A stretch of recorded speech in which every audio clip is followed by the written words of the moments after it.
Marcelino Ferdinand dikabarkan akan bergabung dengan Persija Jakarta. Gimana ini, Sen? Nah, ini yang lagi diperdebatkan netizen, katanya Persija kan salah satu klub yang menggaungkan tidak akan mengganggu karir pemain diaspora ya. Iya. Nah, kali ini mereka kabarnya mengincar Marcelino dan sudah ada beberapa kode-kode juga. Namun di-defend oleh para Jackmania jika mengatakan kasusnya Marcelino ini sama seperti Ragnar, di mana tidak perpanjang dengan Oxford Unitednya juga karena memang kontraknya sudah habis juga ya dari tanggal 30 Juni kemarin, dan kabarnya Trencin itu tidak akan membeli katanya. Oh, tidak Jadi ada. itulah alasan kenapa Marcelino ini diincar oleh Persija. Jadi kasusnya sama seperti Arhan yang tidak diperpanjang oleh Oh, iya. Bangkok gitu kan.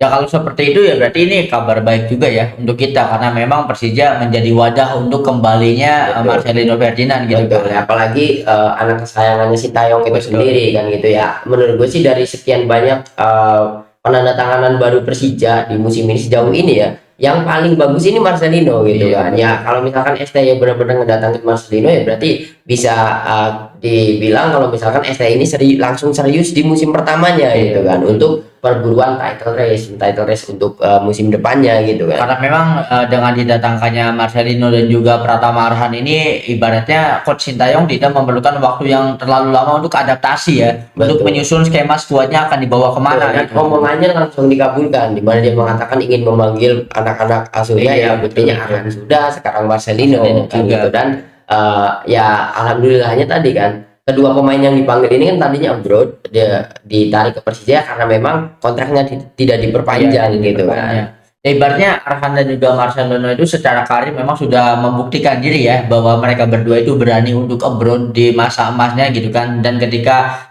di negara atau di klubnya masing-masing tidak ada tawaran kontrak ya at least waktunya pulang dong ke BRI Betul. Super League. Tapi ini masih rumor ya. Ini rumor, kalau rumor itu kan 50-50 kabarnya itu Oxford itu mengajukan kontrak baru untuk Marcelino maupun Ole kan. Kalau Ole memang sudah diperpanjang, tapi untuk Marcelino kita nggak tahu Marcelinonya yang nolak atau apa gitu kan. Kita tidak tahu. Tapi yang paling pentingnya sekarang dia masih tanpa klub gitu kan. Iya, Karena itu memang masih rumor juga gitu ya. Kalau misalkan kita berbicara Oxford, ya Oxford punya Pak Erick Thohir juga gitu kan. Iya betul, ibaratnya pasti under Pak Erik juga ya. Iya ya, mungkin kalau misalkan ditanya Marcelino masih mau nggak tapi bermain sekarang di Liga 3-nya Premier League karena Oxford terdegradasi kan gitu kan.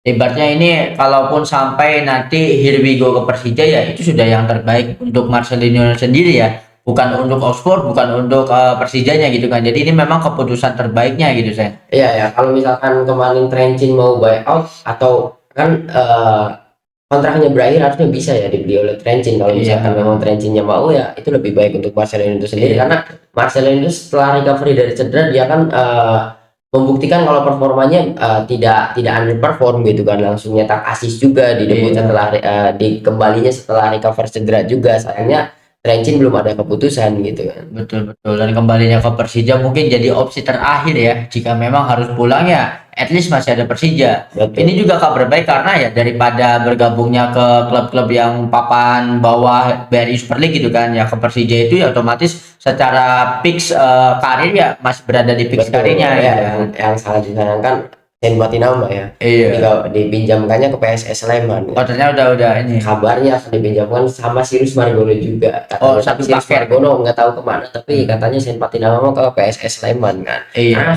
sudah tidak akan dapat tempat. Ada Donitri, ada Pratama Arhan lagi. Kalau menurut gue mah ya semoga saja ini tidak ada penyesalan dari Sen Patinama sendiri, karena mau tidak mau itu juga kita tidak bisa menyalahkan klub, tidak bisa menyalahkan pelatih Persija sebelumnya Mauro Souza gitu kan, karena lagi dan lagi kalau untuk performa ya balik ke pemain itu sendiri gitu ya.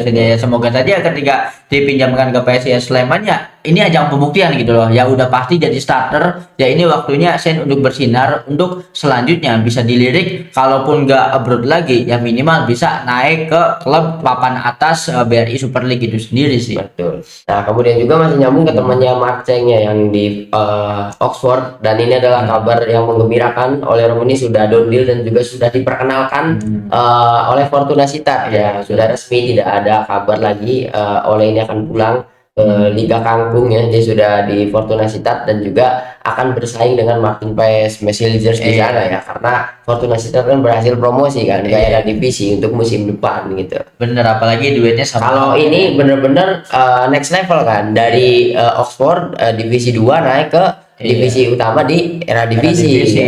Apalagi kalau secara usia masih muda, apalagi nanti bisa perform, ada kemungkinan besar akan ditarik oleh klub-klub papan atas dari divisi itu sendiri ya. Iya, setidaknya tetap 3 tahun di Oxford di Fortuna Sittard, karena kontraknya 3 tahun kan. Di Fortuna Sittardnya itu sendiri. Gitu. Ya harapannya sih semoga bisa mempertahankan Fortuna Sittard untuk tidak terdegradasi musim depan ya, karena memang Fortuna Sittard sendiri kan secara klub ya bukan klub besar di era divisi gitu kan, tetapi ini juga menjadi yang pembuktian kan. Iya ya, setidaknya jadi pilihan utama di sana dulu, karena dari riwayatnya oleh itu beri saja menit bermain dia itu pasti gacor, dan dalam sepanjang karirnya dia itu paling gacor memang di era divisi, karena memang habitatnya juga di sana kan gitu. Culture ya, memang culture ya. Semoga saja betah lah di sana. Kemudian kita nyambung ke pemain abroad yang lainnya. Ini kabar yang benar-benar mengejutkan. Kabarnya Rafael Struijk akan kembali abroad dan dilirik oleh AEK Larnaca. AEK Larnaca ini salah satu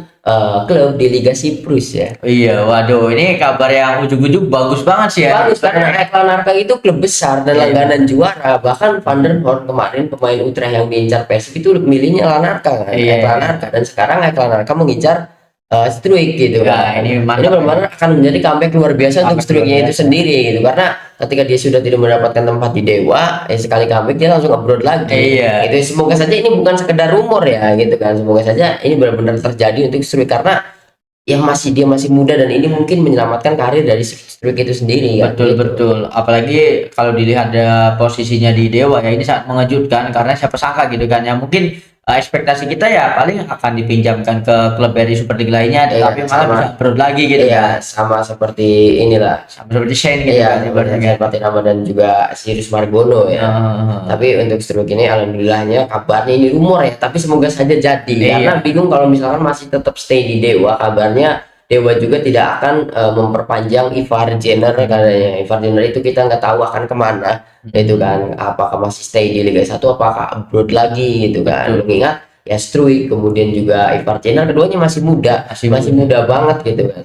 Mungkin ini kalau untuk dari Rafael Struijk sendiri, peran besar dari agennya ya, sehingga bisa mendapatkan melobi-lobi klub yang lain gitu kan. Betul, dan harusnya kalau misalkan memang Struijk terbukti bisa kembali abroad, apalagi ke Larnaca, ke Liga Siprus, harusnya agennya Struijk itu menjadi agen semua pemain diaspora di Indonesia, karena bagus banget ya. Masih kalau misalnya ternyata benar Struijk ke AEK Larnaca, artinya agennya itu pinter. Struijk ini kurang menit bermain loh, kok masih bisa dijual, jualnya apa gitu kan. Kan artinya kan lobby dan juga negosiasinya pinter gitu kan. Sebenarnya ini juga tidak bisa menutup kemungkinan ya, ketika saya nanti di PSIS gacor juga bisa diorbitkan kembali gitu kan untuk abroad. Betul, setidaknya di Asia lah, di Liga Thailand dulu, kembali ke Buriram, ke Ratchaburi atau apa yang main di ACL, yang jelas di ACL Elite saja gitu kan. Karena memang Shane kan memiliki CV atau portofolio di Thailand itu sendiri kan, karena pernah bermain di sana, walaupun memang kuota pemain ASEAN sudah dihilangkan gitu kan. Setidaknya ya kalau misalkan bisa keluar lagi, syukur-syukur direkrut JDT, bisa jadi Lion City Seller juga nggak apa-apa, menurut gue bagus kan. Ya apalagi ada kemungkinan siapa tahu PSIS dengan Shane namanya bisa jadi penantang juara PSS Solo, PSS Sleman. Kalau PSS itu Solo. PSS ya semoga saja baru setengah musim dipindahkan ke klub besar untuk saya. Tapi ya kalau di PSS Sleman juga nggak apa-apa, asal main saja, main gacor ya kan ya, karena kualitas liga kita juga kan udah semakin baik gitu kan ya. Semoga saja ya bisa bertahan juga, yang penting kenyamanan dari pemainnya itu sendiri sih gitu kan. Karena tahu ya ujung-ujungnya pemain abroad yang kurang mendapatkan menit bermain ini ujung-ujungnya masuknya ke Adiaksa sama Garuda Yaksa. Itu udah Atletico Madridnya timnas Argentina aja nantinya kan. Kemudian yang terakhir ini datang dari pemain baru diaspora kita, pemain baru naturalisasi kita, yaitu Luke Fikri. Tak diizinkan klub, Luke Fikri absen bela timnas Indonesia di Piala AFF 2020. Jadi klubnya tidak mau melepas karena memang jadwalnya bentrok dengan liga gitu kan. Cuma Liga Indonesia yang libur. Betul. Liga Indonesia itu akan libur untuk musim depan ketika AFF bergulir ya. Jadi khusus 2 minggu libur untuk AFF dulu, karena memang ya tentu keberatan. Bahkan pelatih Persib saja Igor Tolik sekarang kan sebelum final squad ya pengumuman AFF, dia apa memohon ataupun meminta kepada John Herman agar jangan terlalu banyak mengambil pemain Persib gitu kan. Ya sok kalau untuk Ragnar Sandi Bos karena memang sudah pemain timnas, tapi yang lainnya karena Persib harus tampil di Asia. Asia kan nggak boleh libur ya. Beda dengan Liga. Kalau Liga ya PSSI yang ngatur, kalau ACL ya AFC yang ngatur kan. Ibaratnya ini kelelahannya ya akan ditanggung sama Persib itu sendiri ya. Belum Bukan lagi ada kelelahan. bukan Kelelahan. Ya kalau misalkan lagi AFF bentrok sama jadwal ACL, sekali kalah di ACL ya pulang, gitu kan. Semua uang yang dikeluarkan oleh Persib untuk di Asia musim depan ya hancur gara-gara tapi mementingkan timnas gitu kan. Ya seperti yang kita tahu lah kan, banyak juga nggak ada pemain Persib juga beberapa yang masih kuat. Ya nggak apa-apa kalau Ragnar, Sandi Bos, kemudian Eliano, Tom Haye gitu kan. Tapi dari pihak Persib juga mengajukan kepada PSSI agar atur jadwalnya, jangan sampai bentrok gitu kan. Iya betul ya, ibaratnya ya ini tidak worth it untuk Persib juga ya, karena Persib ini kan mengembang misi untuk berbicara banyak di ACL juga gitu setnya. Jangan sampai langkahnya itu terganggu oleh keegoisan PSSI, apalagi ini AFF gitu kan. Betul. Tapi ya kabarnya John Herman juga bersyukur Persib itu ya mengembalikan keputusan kepada John Herman dan juga PSSI gitu. Persib ya cuma mengeluhkan atau ngomongin keberatannya ini loh gitu, tapi kembali lagi keputusan kepada John Herman ya. John Herman itu ya bersyukur ya kepada pihak Persib dan juga Persija, di mana dua klub ini penyumbang pemain terbanyak kan gitu. Betul, ibaratnya menyampaikan komplain tetapi tetap respect untuk keputusan dari John Herman itu sendiri. Betul. Karena memang secara hierarki ya keputusan ada di pelatih timnas kita kan, tetapi ya gue yakin John Herman itu sosok yang bijak ya. Semoga saja dengan adanya keluhan dari Persib maupun Persija ya akan didengarkan, karena Persija enggak ya, cuma Persib doang. Yang Persija mah enggak ngeluh. Karena kan ya libur gitu kan. Lagi AFF Liga libur, mereka nggak harus bertanding juga. Betul. Gitu. Apalagi dari nama-nama pemain timnas yang akan diturunkan di AFF kemarin kita bahas, yang dominasi dari pemain Persib dan juga Persija, itu kan nama-nama yang udah mewah banget kan. Iya, walaupun belum final squad ya. Dan itu pun kita belum menyebut dari klub-klub yang lain gitu kan. Karena klub yang lain jadi sedikit, klub yang lainnya Persib saja 11. Iya. Kalau Persib itu diturunin semua itu bisa. Ya, maksudnya gini saya, ibaratnya jikalaupun nanti akan separuhnya skuad pemain-pemain Persib ini ditarik kembali oleh Persib untuk fokus ke ACL tuh, otomatis tidak akan mengganggu kekuatan timnas secara signifikan. Kenapa? Karena turnamen ini AFF, levelnya kita itu akan bermain melawan Singapura, bermain melawan Malaysia. Ya ibaratnya bukan level timnas kekuatan untuk level AFC-nya gitu kan. Ya semoga saja ya John Herman bisa lah mampu untuk meracik skuadnya gitu. Iya betul ya. Soalnya masih banyak pilihan yang lain juga gitu kan, yang kita tunggu saja. Tapi kan mayoritas pemain juga ya pengennya ngebela timnas kan. Karena ini nambah caps juga gitu. Tapi ya di lain sisi tadi ada kerugian yang harus ditanggung oleh salah satu klub di Indonesia gitu, yaitu Persib Bandung ya. Kalau untuk klub yang lain selain Persib dan Borneo ya malah setuju ya sok, karena ada kompensasi juga dari PSSI-nya juga gitu kan, dari ASEAN-nya juga ada, dari federasi gitu kan ya. Kalau untuk Persib ya double gitu, karena ya kenapa Persib sekarang belanja besar ya karena itu jadwal bentrok dengan AFF, bentrok dengan Piala Presiden dan yang lain-lainnya gitu kan. Semoga saja jadwal ACL itu tidak bentrok dengan AFF, karena AFF ini kan dimulainya kalau nggak salah, jadi Persib playoff dulu dengan Manila Tiger, 5 hari setelahnya langsung AFF. Dari situ juga nggak bentrok tapi kecapean pemain gitu. Takutnya nanti cederanya dan memang tidak bisa membela Persib kalau misalkan sudah dipanggil timnas ketika pas playoff lawan Manila Tiger. Udah TC ya. Udah TC, udah pemusatan gitu kan. TC juga kan nanti kan katanya 1 minggu sebelum dimulainya AFF kan, yang waktu kemarin TC pertama untuk melihat final squad dari John Herman itu sendiri kan. Katanya sekarang sudah ada namanya, tinggal diumumkan saja gitu. Kan ibaratnya sering kita bahas bahwa untuk AFF ini kan menjadi wadah untuk talenta-talenta lokal kita kan. Karena memang Indonesia juga tidak kekurangan talenta lokalnya. Betul. Kan. Ketika talenta lokal ini tidak bisa bersaing untuk skuad utama timnas yang levelnya udah AFC, ya memang karena pesaing mereka ya pemain-pemain abroad kita kan. Betul. Dan ya, buktinya full lokal saja U17 ngebantai Malaysia 3-0 kan. Itu dia ibaratnya itu karena Malaysia masih primitif ya. Kaptennya kan itu tendangan kungfu di kartu merah kan. Iya. Langsung dibantai 3-0. Jadi ibaratnya kita tuh jangan mengorbankan progresnya Persib. Bahkan kalau menurut gue mah ya jangan Ini panggil kayak keluhannya Barcelona ke Brazil. Iya, untuk Rapinya kan. Terbukti Rapinya cedera.